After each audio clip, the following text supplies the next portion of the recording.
नमस्कार दोस्तों, स्वागत है आप सभी का आगरा डेवलपमेंट अथॉरिटी की अटलपुरम योजना में। अगर आप चाहते हैं कोई प्लॉट खरीदना, रेजिडेंशियल प्लॉट आपका निकल जाए इस योजना में, तो ये हो सकता है आखिरी मौका हो इस योजना में अप्लाई करने के लिए। आपके पास बचा हुआ है आखिरी एक हफ्ता, लास्ट 1 वीक बचा है इस योजना में अप्लाई करने के लिए। 29,500 रुपये, 29,500 रुपीज पर स्क्वायर मीटर का रेट है, जिस रेट पर आपको ये प्लॉट मिलने वाले हैं। ईडब्ल्यूएस कैटेगरी से लेकर सुपर एचआईजी कैटेगरी तक के प्लॉट आपको यहाँ पर देखने के लिए मिलेंगे। अगर साइजेस की बात करते हैं तो 35 वर्ग मीटर से लेकर 500 वर्ग मीटर और उससे भी बड़े साइजेस के प्लॉट आपको इस योजना में देखने को मिलेंगे।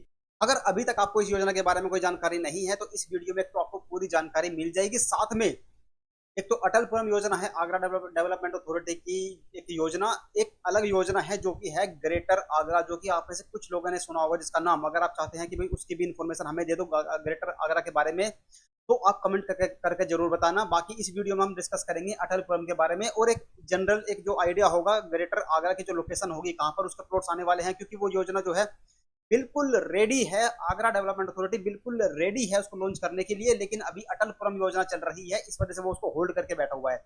जैसे ही ये योजना कंप्लीट हो जाएगी अटलपुरम योजना आपकी, इसका ड्रॉ हो जाएगा एकदम से वो ग्रेटर आगरा वाले प्लॉट्स की जो एक फेजेज वाइज जैसे अटलपुरम में एक एक फेज करके लेके आए थे, उसी तरह से ग्रेटर आगरा के प्लॉट्स ये लॉन्च कर दिए जाएंगे। लोकेशन इसी वीडियो में आपको बता देंगे, तो वीडियो में लास्ट तक बने रहना, उसकी जानकारी आपको कुछ मिल जाएगी। बाकी अटलपुरम योजना से रिलेटेड पूरी जानकारी आपको इस वीडियो में देखने को मिलेगी। इस जो स्कीम है अटलपुरम, इसमें अभी अप्लाई करने की जो डेट है वो 15 जून 2026 है, लास्ट डेट जो है अप्लाई करने के लिए। और जिसमें अप्लाई करने का प्रोसेस है वो कम्प्लीटली ऑनलाइन रहने वाला है, जिसके ऊपर हमने एक ऑलरेडी अलग से वीडियो बनाया हुआ है। वो वीडियो का लिंक आपको इसी वीडियो के कनेक्ट और डिस्क्रिप्शन और कमेंट बॉक्स में मिल जाएगा। वो वीडियो देख लेना अप्लाई करते टाइम, देख देख के आप खुद से आप उसका घर बैठे अप्लाई कर सकते हैं। उसके बाद में कोई डाउट हो तो कमेंट कर देना। बाकी कोई और आपका सुझाव हो तो वो भी कमेंट आप करके बताना। ये इन्फॉर्मेशन आपको कैसी लगती है वो भी आप शेयर करना हमारे साथ। देखो, अटलपुरम जो टाउनशिप है आगरा डेवलपमेंट अथॉरिटी की, ये पहली बार लॉन्च नहीं की गई है। ये फर्स्ट टाइम जब ये लॉन्च की गई थी तब टाइम था जून जुलाई 2025। पिछले साल ये योजना स्टार्ट की गई थी। टोटल 11 सेक्टर्स में ये नई टाउनशिप एकदम डेवलप की गई। इसके मल्टीपल फेजेस में प्लॉट्स लेके आ चुके हैं अभी तक। मतलब पहले सेक्टर 1 लेके आया, फिर सेक्टर 2 3 आया, फिर 4 5 6 7 आए, फिर सेक्टर 8 आया।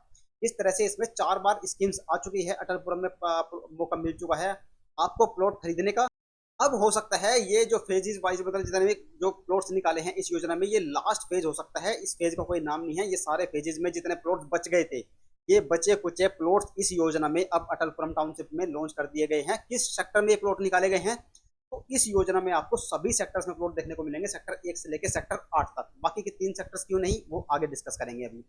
ठीक है, तो इस योजना में जो भी टाइप के फ्लैट आपको देखने को मिलेंगे वो है ईडब्ल्यूएस, एलआईजी, एमआईजी, एचआईजी और सुपर एचआईजी कैटेगरी के। और इसमें सब कैटेगरीज भी आपको देखने को मिलेगी, जैसे MIG 1, MIG 2 तरीके से। साइजेस क्या रहेंगे वो आपको भी मिल जाएंगे देखने के लिए। पहले जनरल एक ओवरऑल आइडिया दे देते हैं आपको इस टाइम टाउनशिप का। टोटल 138 हेक्टेयर में टाउनशिप है। एकड़ में कन्वर्ट करोगे तो 350 एकड़, इसको आप रफली बोल सकते हो। 350 एकड़ की एक टाउनशिप रहने वाली है, जो कि 11 सेक्टर्स में डिवाइड की गई है। इनमें से 8 सेक्टर्स में आपके रेजिडेंशियल प्लॉट्स आपको अलॉटमेंट के लिए स्कीम्स के थ्रू निकाले गए थे। एक मॉडर्न टाउनशिप ये रहने वाली है, अपने आप में ही एक शहर रहेगा, छोटी सी टाउनशिप रहेगी, गेटेड कम्युनिटी रहेगी, मतलब गेटेड सोसाइटी, गेटेड टाउनशिप ही रहने वाली है, जिसमें कि 2 एंट्री एग्जिट गेट आपको दिए जाएंगे सोसाइटी में जाने के लिए और सोसाइटी से आने के लिए। एक रोड, एक जो गेट दिया जाएगा वो होगा जो सोसाइटी के जो ये टाउनशिप है, टाउनशिप के ईस्ट साइड में, जो कि ग्वालियर रोड है, वहां से एंट्री होगी सेक्टर 6 के थ्रू। और एक होगी साउथ के थ्रू, जो कि इनर रिंग रोड है, जो कि NH 44 आपका पड़ता है। ठीक है, तो ये सारी जो बेसिक फैसिलिटीज होती है, स्कूल्स वगैरह सबसे इंपॉर्टेंट होते हैं, वो सारी चीजें आपको इसी के अंदर देखने को मिल जाएंगी। जैसे मैरिज होम हो गया, क्लब हाउस हो गया, स्कूल्स हो गए, कन्वेंशन सेंटर हो गया आपका, हेल्थ सेंटर हो गए, डाकखाना हो गया, पुलिस चौकी हो गया, सीसीटीवी होंगे सिक्योरिटी के लिए। तो सारी चीजें आपको यहाँ पर देखने को मिल जाएंगी। वो आप स्क्रीन पोज करके यहाँ पर फैसिलिटी जो मिलेंगे आपको वो भी पढ़ सकते हैं। सबसे इंपॉर्टेंट होता है कि जब हम कोई रहने के लिए कोई जगह देखते हैं तो सबसे पहले हम देखते हैं अपने बच्चों के लिए फैसिलिटीज की भी, वहाँ पर स्कूल्स वगैरह, कॉलेजेस वगैरह क्या मिलने वाले हैं आसपास। तो इसमें 42 एजुकेशनल इंस्टीट्यूट्स के लिए जो प्लॉट्स है वो डेडिकेट किए गए हैं, यानी कि इसके अंदर 42 एजुकेशनल इंस्टीट्यूशन इन फ्यूचर आपको देखने को मिलेंगे। ठीक है, तो बाकी सारी बेसिक फैसिलिटीज आपको मिली जाएंगी। बात करते हैं अटलपुरम टाउनशिप की लोकेशन की। ये कहाँ पर डेवलप की जा रही है, तो ये ककुआ और भांडई गांव के अंदर, मतलब उनकी जो खेती की जमीन थी उस पर ये डेवलप की जा रही है। अगर एग्जैक्ट लोकेशन की बात करोगे किस रोड पर ये पड़ेगी, तो ये पड़ेगा आपका ग्वालियर रोड पर पड़ेगा। और अगर साउथ की तरफ से बात करोगे तो ये जो आगरा का इनर रिंग रोड है, जिसे NH 44 आगरा बाईपास भी हम बोलते हैं, उस पर ये टाउनशिप डेवलप की जा रही है। अगर मैप के थ्रू आप लोकेशन की बात करोगे तो लोकेशन में आप आ जाओ, देखो दिल्ली है ये आपका दिल्ली पड़ता है। फिर दिल्ली से आता है आपका ये नोएडा के थ्रू होता हुआ ग्रेटर नोएडा से आगरा ताज एक्सप्रेस वे, ये वाला रोड है, ये आप समझ गए होंगे देख के, सीधा एंट्री कर जाता है आगरा के अंदर। फिर ये आगरा के यहाँ से इधर निकल जाता है। तो यहाँ पर ये रेड डॉट निकला हुआ है, ये है ककुआ गांव। अब यहाँ पर ही इसी के पास में ही निकल आई हुई है, ये मतलब ये डेवलप की जा रही है टाउनशिप। थोड़ा सा और जूम करोगे तो आप देखोगे आगरा के साउथ में ये रोड जा रहा है आपका। ठीक है, तो ये ककुआ और भांडई गांव के बीच के लोकेशन है जहां पर ये डेवलप किया जा रहा है। अगर वो उसको जूम आउट करते हैं हम तो बताते हैं, देखो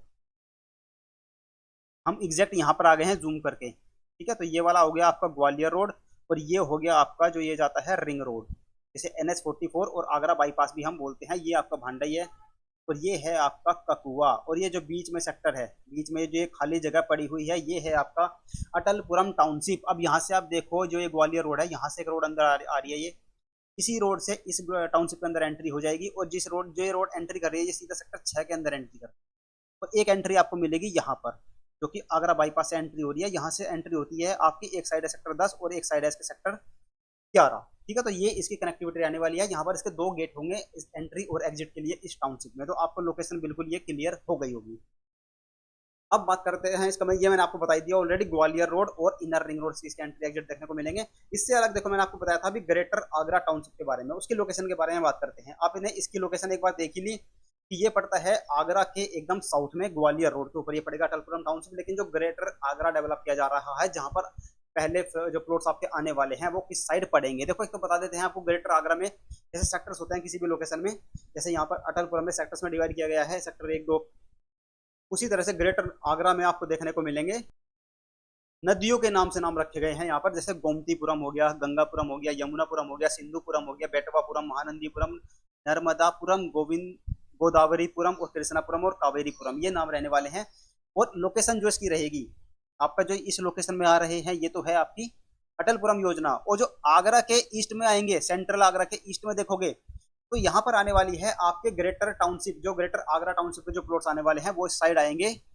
और इधर की क्या खास बात है, देखो एक तो जो ये ऊपर से ये रोड आ रहा है, ये है आपका ताज एक्सप्रेसवे, जो कि सीधा दिल्ली से आपका ताज एक्सप्रेसवे चला जाता है। और ये आगे जाके यहाँ से कनेक्ट हो जाता है, ये रिंग रोड जब बन जाता है आगरा में, और फिर ये रिंग रोड के थ्रू कनेक्ट हो जाता है आपका लखनऊ एक्सप्रेसवे। तो इसकी जो लोकेशन रहने वाली है बहुत ही स्ट्रेटेजिक लोकेशन रहने वाली है, जो कि ग्रेटर आगरा डेवलप किया जाएगा। ठीक है, तो इतने ही एनालिसिस का आप एनालिसिस कर सकते हो आप दोनों योजनाओं में, कि भाई एक योजना साउथ में पड़ रही है, यहाँ पर कौन कौन सी रोड पड़ रही है, इनर रिंग रोड पड़ रही है आपकी और ग्वालियर रोड पड़ रही है। लेकिन जो ग्रेटर आगरा आने वाला है वो पड़ेगा आपका ताज एक्सप्रेसवे के पास में। जो ये नदी है देखो, जो ये आपको दिख रही है ना, ये वाली जो घूमती हुई ऐसे सर्कल से जा रही है, ये है आपकी यमुना नदी। इसी के आसपास के एरिया में ये जो है डेवलपमेंट किया जाएगा ग्रेटर आगरा टाउनशिप का। और यहाँ पर ये आपका जा रहा है लखनऊ एक्सप्रेसवे, और ये ऊपर से आ रहा है आपका ताज एक्सप्रेस। तो उसकी लोकेशन बहुत ही इंपॉर्टेंट रहने वाली है। तो आपको इन दोनों लोकेशन में, ग्रेटर आगरा की लोकेशन और जो ये अटलपुरम टाउनशिप की लोकेशन है, इन दोनों में से कौन सी बेटर लग रही है वो भी आप कमेंट करके हमारे साथ शेयर जरूर करना। ठीक है, अब बढ़ते हैं आगे बाकी जानकारी पे अटलपुरम पे। इस तरह का जो एंट्री एग्जिट गेट है ये डिजाइन किया जाएगा, जो कि अटलपुरम टाउनशिप रहने वाली है। अगर इंपॉर्टेंट लोकेशंस की बात करोगे, देखो आगरा बोलो या ताजमहल बोलो, बाहर के लोगों के लिए ये दोनों सिनोनिम है। ताजमहल बोलते हैं तो आगरा दिमाग में आता है, आगरा बोलते हैं तो ताजमहल सबसे पहले हमारे दिमाग में आता है। अब ये जो इस लोकेशन में है टाउनशिप है, टाउनशिप से कितना डिस्टेंस पे ये आपका ताजमहल पड़ता है, तो ये 12 किलोमीटर डिस्टेंस पे आपका ताजमहल पड़ता है। आगरा का किला पड़ता है 12.5 किलोमीटर। ईदगाह बस स्टैंड यहाँ से पड़ता है 11.5 किलोमीटर। और जो आगरा के अंदर हवाई अड्डा है, लेकिन ये एक डिफेंस एयरपोर्ट है, जिस तरह से गाजियाबाद के अंदर डिफेंस एयरपोर्ट है, लेकिन उसको अब जो गवर्नमेंट की स्कीम चलती है उड़े देश का आम नागरिक, जिसे हम उड़ान बोलते हैं, उसमें अब डोमेस्टिक यूज के लिए भी यूज करने लग गए हैं। तो आगरा एयरपोर्ट, डिफेंस एयरपोर्ट जो है यहाँ से 15 किलोमीटर पड़ेगा आपका। Agra cantt railway station 12 kilometre, Bhandai railway junction जो है इसका बिल्कुल पास में पड़ेगा 1 किलोमीटर पे ही। ठीक है, बाकी रोड्स मैंने आपको बताई दिए, Gwalior road, inner ring road, bypass road, NH-44, सबका आइडिया आपको हो ही गया है। ठीक है, तो ये है इंपॉर्टेंट लोकेशंस, आप स्क्रीन पोज करके इसका स्क्रीनशॉट ले सकते हैं। अब देख लेते हैं मैप, पूरे टाउनशिप का क्या मैप रहने वाला है। देखो ये मैंने आपको बताई, इस साइड है आपका जो ग्वालियर रोड है, यहाँ से एंट्री हो रही है, जो ये ग्रीन वाली जो रोड आ रही है, ये है आपकी ग्वालियर रोड से एंट्री, और ये है पूरा का पूरा सेक्टर 6। और ये पे है सेक्टर 7, सेक्टर 1 इधर है, सेक्टर 2, सेक्टर 3, 4, 5, 6, 7 और ये 8। अब बात करते हैं कि भाई 8 सेक्टर्स में तो इन्होंने प्लॉट निकाल दिए, मतलब कि अब सेक्टर 9, 10, 11 में भी तो आने होंगे। अब ये नया फेज लॉन्च कर दिया। अब इन्होंने बच्चे कुछ प्लॉट निकाले हैं सेक्टर 1 से लेकर 8 तक। 9, 10, 11 को क्या भूल गए? नहीं, भूले नहीं है। 9, 10 और जो 11 सेक्टर रहने वाले हैं, ये एक तरह से आपके कमर्शियल एक्टिविटीज के लिए डेडिकेटेड हैं। इनके अंदर आपको कोई भी रेजिडेंशियल प्लॉट्स नहीं देखने को मिलेंगे। तो सेक्टर 8 तक ही इसमें प्लॉट थे, जो कि अथॉरिटी ने ऑलरेडी लॉन्च कर दिए हैं, और अब जो बचे कुछ प्लॉट हैं वो इस योजना में लॉन्च कर दिए हैं। ठीक है, तो ये हो सकता है लास्ट फेज हो अटलपुरम टाउनशिप का। इसके बाद आपको सीधा देखने को मिलेगा ग्रेटर आगरा की टाउनशिप। अगर आपको सारी रियल एस्टेट की जानकारी चाहिए तो हमारे चैनल को सब्सक्राइब करके रखो, क्योंकि दिल्ली, एनसीआर और आसपास के जितने भी इंपॉर्टेंट लोकेशन हैं, सबकी जानकारी रियल एस्टेट की स्कीम गवर्नमेंट की आती है। सारी जानकारी हम आपको देते हैं। और वीडियो को लाइक करके हाइप कर देना, और शेयर करना भी बिल्कुल ना भूले अपने यार दोस्तों के साथ, अपने रिश्तेदारों के साथ, अपने परिवारजनों के साथ, कि भाई इस पे नजर बना के रखना चैनल पर, यहाँ पर आती है स्कीम्स। ठीक है, अब ये आपको लोकेशन का एग्जैक्ट आइडिया हो ही गया। ये यहाँ पर ये, चलो ये तो मैंने बता ही दिया है आपको ऑलरेडी, पूरा मैप का आइडिया हो गया, लोकेशन का आइडिया हो गया। लेके चलते हैं सीधा जो प्लॉट्स की डिटेल है। अब देखो, इसमें निकाले गए हैं 6 साइज के अलग अलग प्लॉट्स। 6 साइज के नहीं, 6 टाइप के। ईडब्ल्यूएस कैटेगरी है, एलआईजी है, एमआई, दो स्पेशल कैटेगरी है वो दोनों यही है, इसके बारे में अभी बात करेंगे। फिर MIG 1, MIG 2 के प्लॉट्स इसमें नहीं है, जो कि 75 मीटर से 100 मीटर तक के प्लॉट है, वो वाली कैटेगरी इसमें नहीं है, क्योंकि वो प्लॉट हो सकता है सारे के सारे सोल्ड आउट हो चुके हों। MIG 3 आता है सीधा, फिर HIG आता है, और सुपर HIG आता है, जिसमें 300 से बड़े साइज के प्लॉट आपको देखने को मिलेंगे, जिसमें हो सकता है 600, 650 स्क्वायर मीटर के भी कुछ प्लॉट आपको यहाँ पर देखने को मिलेंगे। जो ईडब्ल्यूएस और LIG कैटेगरी है, इसमें कुछ चुनिंदा लोग अप्लाई कर सकते हैं, क्योंकि इसमें इनकम का बाउंडेशन है। जो जिनकी इनकम 3 लाख से कम है पर साल, हर पर एनम की जो इनकम है 3 लाख से कम है, वो ईडब्ल्यू कैटेगरी वाले प्लॉट के लिए अप्लाई कर सकते हैं। इसमें जनरली आपको जो प्लॉट साइज मिलेगा 35 स्क्वायर मीटर का मिलेगा। और LIG वाले इसमें अप्लाई कर सकते हैं जिनकी इनकम 3 लाख से 6 लाख के बीच में है। और एक आदमी एक ही प्लॉट के लिए अप्लाई कर सकता है, ऐसा नहीं है कि वो अलग अलग कैटेगरी में अप्लाई कर लेगा। ठीक है, और जो इनकम है, इनकम के हिसाब से ही अप्लाई करना। 3 से 6 वाला ईडब्ल्यूएस कैटेगरी में अप्लाई मत करना, और 3 लाख से कम वाला LIG या उससे दूसरे किसी उसमें अप्लाई मत करना, नहीं तो फॉर्म रिजेक्ट हो जाएगा आपका। सर्टिफिकेट अगर आप गलत लगाओगे तो इनकम सर्टिफिकेट। ठीक है, तो ईडब्ल्यूएस में है आपके बस मात्र 19 प्लॉट, LIG में बस 12 प्लॉट है। MIG 1 में जो 51 से 75 मीटर का आपको मिलेंगे 16 प्लॉट है। MIG 3 में आपको मिलेंगे 46, और HIG में 150 से 300 मीटर तक प्लॉट है 198। सुपर HIG यानी कि 300 मीटर या उससे बड़े साइज के प्लॉट आपको देखने को मिलेंगे 171। अब ये रहेगा rate 29,500 rupees per square metre का रेट रहने वाला है। रजिस्ट्रेशन अमाउंट भी आप साथ साथ देख सकते हैं। देखो 10% है फॉर द जनरल कैटेगरी। अगर आप रिजर्व कैटेगरी से आते हैं, कौन कौन सी रिजर्व कैटेगरीज हैं, किसका कितना परसेंटेज है, वो आपको अभी आगे देखने को मिल जाएगा। ठीक है, तो जनरल कैटेगरी वालों को जो प्लॉट का कॉस्ट है उसका 10% देना होगा, और बाकी ये एग्जैक्ट जो प्लॉट की कॉस्ट है वो प्लॉट के साइज पे कॉस्ट कैलकुलेट की जाएगी कि आपका कितने मीटर का प्लॉट निकला है।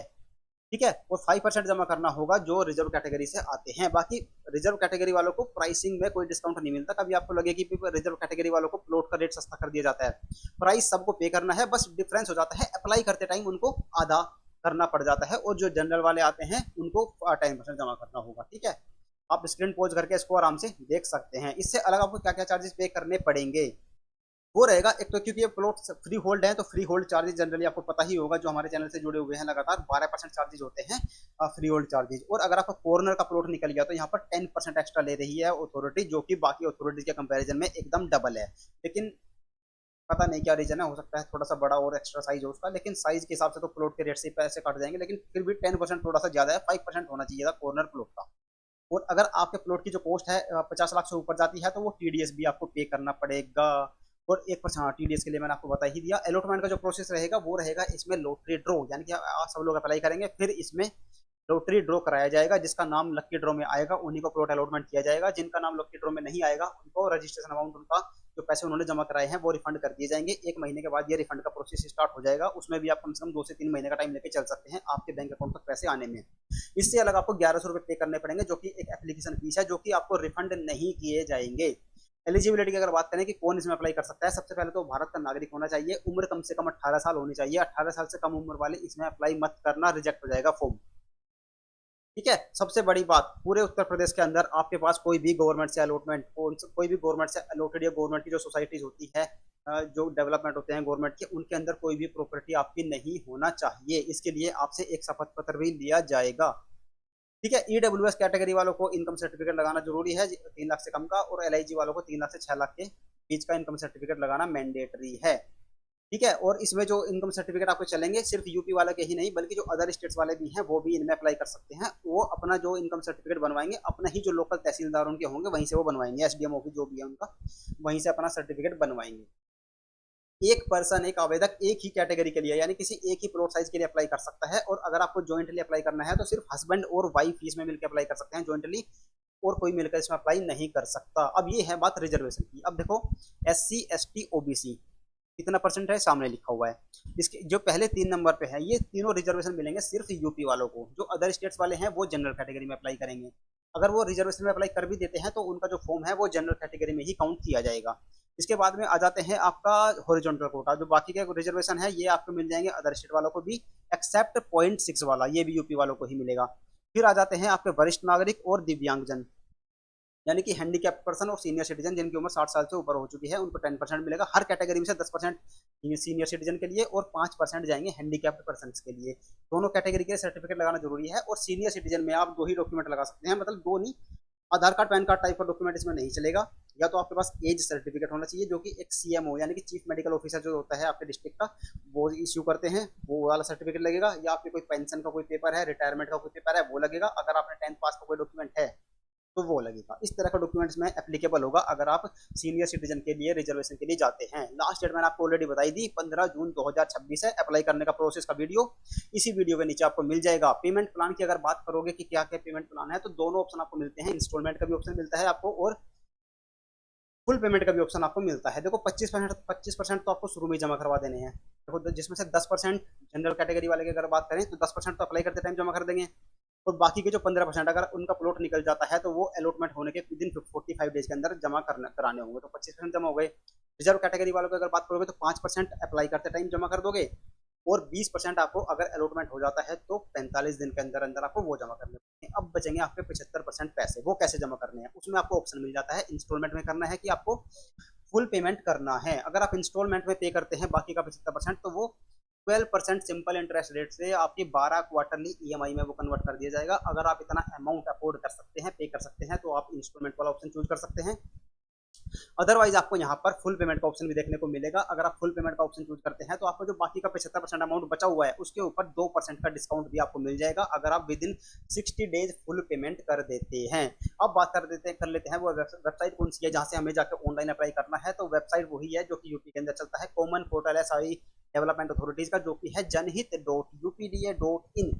इस वेबसाइट पे जाके आपको अप्लाई करना है। कैसे कैसे अप्लाई करना है उसके लिए वो प्रोसेस वाला वीडियो देख लेना। डॉक्यूमेंट्स क्या क्या रेडी रखने हैं आपको अप्लाई करते टाइम, तो पासपोर्ट साइज फोटो होना चाहिए, आधार कार्ड पैन कार्ड होना चाहिए, आपके पास एक एफिडेविट जो कि ब्रोशर में ही मिल जाएगा, उसका जो तो नोटरी कराना है वो करा के अपलोड कराना है। अगर आप रिजर्वेशन कैटेगरी से आते हैं तो रिजर्वेशन कैटेगरी का सर्टिफिकेट अपलोड करना है। और अगर आप EWS और LIG में अप्लाई करते हो तो उसमें आपको इनकम सर्टिफिकेट अपलोड करना मैंडेटरी है, अदरवाइज आपका फॉर्म सबमिट नहीं होगा। पोजीशन की अगर बात करोगे तो पोजीशन कब तक मिलेगा इन प्लॉट्स का आपको, तो वो मिलेगा मई 2030 तक। तो 4 साल 5 साल बाद आपको इनका पोजीशन मिलेगा। और मई में भी जरूरी नहीं है कि मई में मिल जाए, क्योंकि कुछ कुछ स्कीम्स फेज 1 में इन्होंने लिखा था कि फेज 1 में जो लॉन्च हुए थे प्लॉट्स उसको मई में दे देंगे, कुछ का इन्होंने बोला कि जुलाई में, कुछ का अगस्त तक में। तो हो सकता है 2030 की भी लास्ट तक चले जाए ये पोजीशन देने के लिए, और हो सकता है पहले भी दे दे, कुछ कह नहीं सकते। लेकिन मई 2030 की डेट मेंशन की गई है पोजीशन देने के लिए। तो ये थी कंप्लीट जानकारी अटलपुरम टाउनशिप से। ग्रेटर आगरा की जानकारी चाहिए तो कमेंट करना, बाकी आप इसमें अप्लाई करोगे नहीं करोगे तो भी आप कमेंट करके बताना। इन्फॉर्मेशन कैसी लगी ये भी आप बताना। और चैनल को सब्सक्राइब कर लो क्योंकि बहुत सारी योजनाएं चल रही हैं, चैनल पे जाकर चेक कर लेना कौन कौन सी वीडियोज पड़ी हुई है जिनकी स्कीम्स अभी चल रही है। और बहुत सारी स्कीम्स की वीडियोज आने वाली है, लगातार वीडियोज आ रही हैं। वीडियो को अब लाइक कर देना, वीडियो को हाइप कर देना, हाइप करके कुछ पॉइंट्स देने होते हैं, और वीडियो को शेयर कर देना देखो अपने सभी जानने वालों के साथ। जिनके पास अपना घर नहीं है, गारंटेड इस चैनल के माध्यम से आपको अपना घर मिल जाएगा। और जो इन्वेस्टमेंट की अपॉर्चुनिटी ढूंढ रहे हैं तो रियल एस्टेट तो हर स्कीम ही एक अपॉर्चुनिटी है। मिलते हैं अब अगले वीडियो में नई स्कीम की नई जानकारी के साथ। Thank you so much.